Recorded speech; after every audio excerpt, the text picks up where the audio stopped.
Okay, so today I wanted to do a brisket. Since I've had my grill, it's been about a few weeks since I've been, playing around with it and everything. And I've been looking in Austria for a brisket, but it turns out they don't actually, they cut the cows up differently over here and they don't have a brisket. So what I do have is, it's called a Brustkern, which is essentially from the same area on the cow, like around the chest area. And yeah, so I've got one of those. It's about 4.4 kilos. And I just picked it up from the butcher yesterday, trimmed a little bit of the fat off, not too much, and then I seasoned it up with, I put some salt, pepper, smoked paprika, onion and garlic powder, and a little rub, put a little bit of olive oil on the meat, and then sprinkled it all over. So after I got it all seasoned up, that was about, I would say 10:30 at night. Then I stuck it in the fridge, and then I got up at 3:30 this morning and put it on the grill. So it's actually been on now for, what's that, 5 hours and 40 minutes, roughly. All right, I've just had the temperature on the Pit Boss set on the lowest temperature possible. So right now it's the actual temperature of the grill is 71, and my probe that's in the meat is saying 65. Now I haven't opened the grill at all yet, so this is my first time opening it to have a look.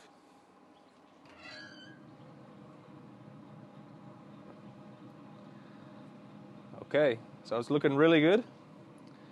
I'm probably going to give it a quick spritz. Well, a quick spray. All I've got in here is about, so it's filled to about halfway. I put about that much apple cider vinegar in it, and then fill the rest up with water. So I'm just going to give it a quick spray.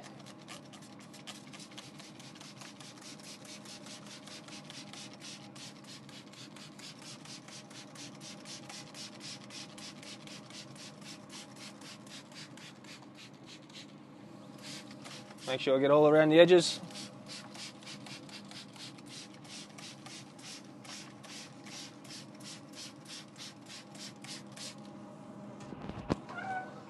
Now I'm just going to close it, and I'm going to let it go for about another hour, and then I'll come back and check it with my other temperature probe here, because I've noticed the one that from the Pit Boss that goes in, it always shows higher than what it actually is. This one I know for a fact is correct, but I've just noticed that this one's always a little bit higher than what this one says. So I'll give it about another hour. I'll come back, take a look, maybe, and then we'll see what happens from there. If I wrap it in some paper or I let it keep going like this. Also, the pellets I'm using, so the wood I'm using, I had some pecan left over, and now I've filled it up with cherry. So once the pecan runs out, the cherry will be on top, but I'm pretty sure that, at least for the majority of the cook while it's not wrapped, it'll be full pecan smoke. Alrighty, it's been a little bit longer than an hour since we were here last. It's been an hour and a half, so 7.5 hours total. Now, I'm going to have a little look. It's feeling good. I'm going to give it a quick spray.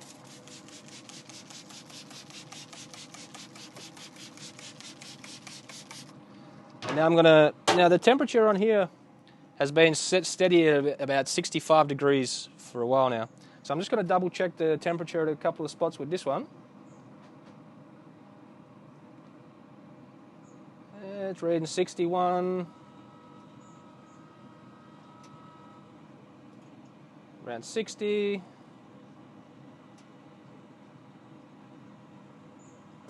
57. So yeah, this is where I'm gonna wrap it up in some paper. So I'll just give it another quick spray. And I'll close the lid, and then I'll set up the paper to get it wrapped up, and then we'll come back.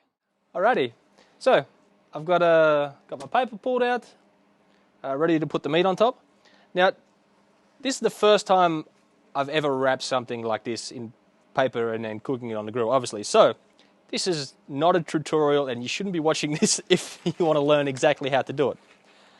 But I've looked a lot of it up online.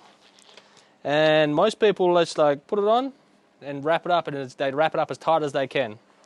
So, once I get my gloves sorted out and on, I'll get the meat off the grill and I'll put it here, and then we'll come back.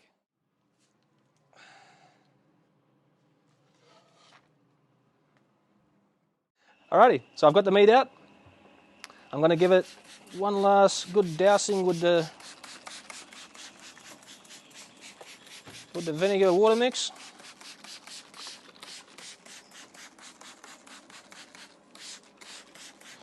I should also make a note here that this didn't have much of a fat cap on it to start with, but the fat cap that it did have, was majority on the other side. So I've been cooking it fat side down this whole time. So now I'm gonna, best I can, just wrap this up as tightly as I can.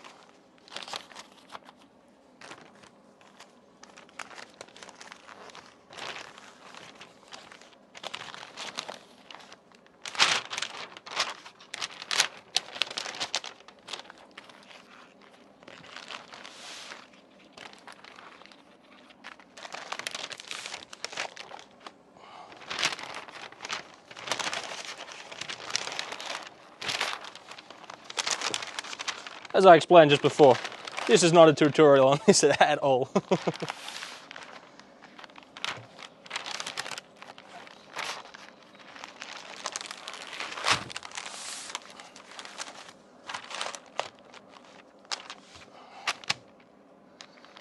And now, that should be just about right. So, a little bit in.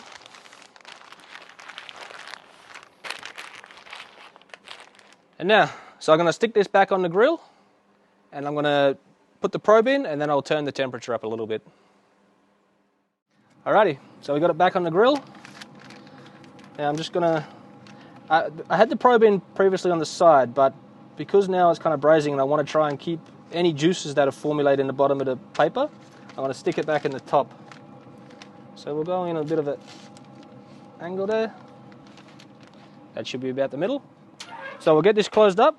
I'm going to turn the temperature up to 110, and then we're going to leave it like this until it reaches an internal temperature of 92 to 95 degrees. Alrighty, so here we are, nearly 14 hours into the cook, a little bit before. I think it's 13 hours and 50 minutes or something like that. Now I just checked it about 10 minutes ago, and it was feeling pretty good. I have turned the temperature up to 150, and I've already got a little hole here that I've been testing in, and it feels completely like butter. Now it's temping right there at 95.5, and that's exactly how I want it. So I'm gonna get some gloves on, and then I'm gonna pull it out and put it in a cooler to rest. Okay, so I got my gloves on. I haven't got any protective gloves. I haven't bought any yet, so I'm going to use a trusty spatula to help me take this out.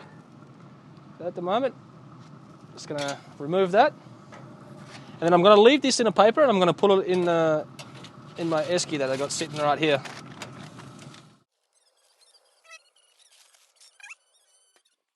So now I'm going to turn the grill up to 200 degrees. And I've got some pumpkin here that I've just put a little bit of olive oil on, some salt, and some, it's called Grill Me Tender seasoning from Sonnentor. I just sprinkled a bit of that on. So I've got a little mat here that I usually put my vegetables on. So I'm going to stick all these on, and then while this pumpkin cooks, the meat's going to rest. And I've also made a coleslaw with a lemon and maple dressing that we're going to whip up. And then, so everything should be ready in about an hour's time. Okay, so it's been about an hour and a half. The pumpkin's all cooked off. I've just taken the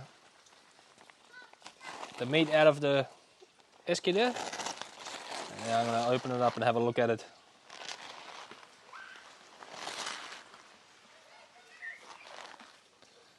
Yeah, nice little jiggle to it. Still extremely hot.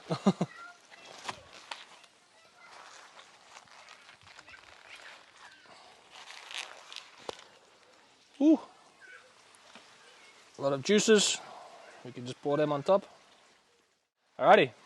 So after we had to just had a little malfunction with the slight lean we have to the table, and yeah. Anyway, so I'm going to cut it, but I'm going to cut it in the middle, just so we can have a nice little cross section. And then I'll go. The grains are running this way. So here we go.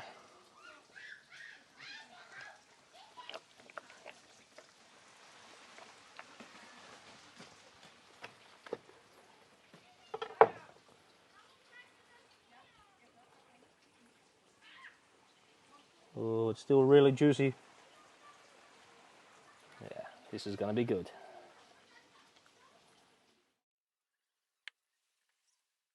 It's still really, really hot too. It's unbelievably hot.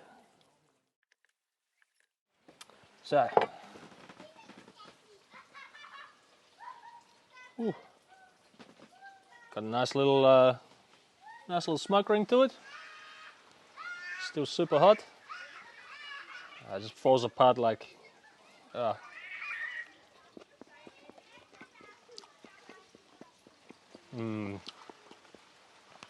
That is pretty damn good. Okay, so I'm going to finish this piece and cut a few more pieces up. Then we'll make a plate, and we'll go from there. Alrighty. So now I've got a plate. Let's try the other stuff.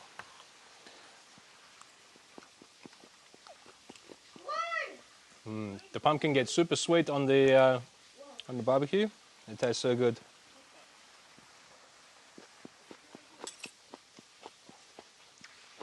Ooh. I tell you, if you've never tried the lemon maple dressing on a coleslaw, you should definitely give it a go, because that is really good. And I already know, this meat is absolutely amazing. It's just falling apart. I'm definitely going to be cooking this again.